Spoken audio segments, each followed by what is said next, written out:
যে মদ খাইছি আয় শোন, আমরা যে মদ খাইছি ভাইয়া যে না জানতে পারে, কোনো সময় জানবো না আমরা যে মদ খাইছি। ভাইয়ের কাছে তোরা দুটো কইতে না।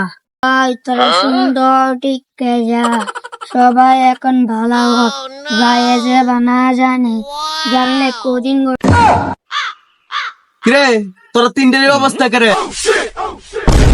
ভাই আমরা মদ খাইছি না, আমরা মাফ করে দেও। তোরা মদ খাইছ না ভালো কথা, তোরা কেটা দিকেছে তোরা মদ খাইছস, আর তুই আমার ভাও দোষ না গাছ ধরে লইছ, দেখছে ভালো রে? ভাই আমি মদ খাইছি না, হ্যাঁ খাইছে। আচ্ছা বুঝলাম না তোরা কাহিনীতে, হ্যাঁ কইতাছে হ্যাঁ মদ খাইছে না, তুই কইতাছস তুই মদ খাইছস না, তো তুই কারে দোষ খেয়াল করে দেখছে? ভাই আমি মদ খাইছি না, এটা দুইটা খাইছে। বুঝলাম না কাহিনীতে, তোরা শালার মতন সবজি খাই আইছত না, সবজি খাই আইছত তোরা রে। আচ্ছা তুই কোনটার দোষ, দেখ দেখ কোনটার দোষ। কুদির ভাইরা মা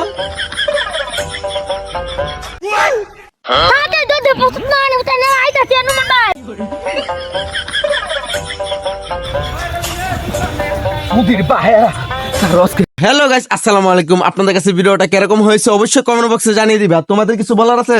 হ্যাঁ গাইস বলার আছি, আমরা এত কষ্ট করে ভিডিও মানে আপনাদেরকে হাসানোর জন্য অবশ্যই একটা লাইক শেয়ার কমেন্ট করে দিবেন। Tata bye bye. তো অবশ্যই Bye bye. আমার প্রিয় বন্ধুরা বলছে যারা ভিডিওটা দেখে আনন্দ পাইছেন অবশ্যই লাইক কমেন্ট শেয়ার করে দিবেন। সবাই বলো বাই। Bye bye.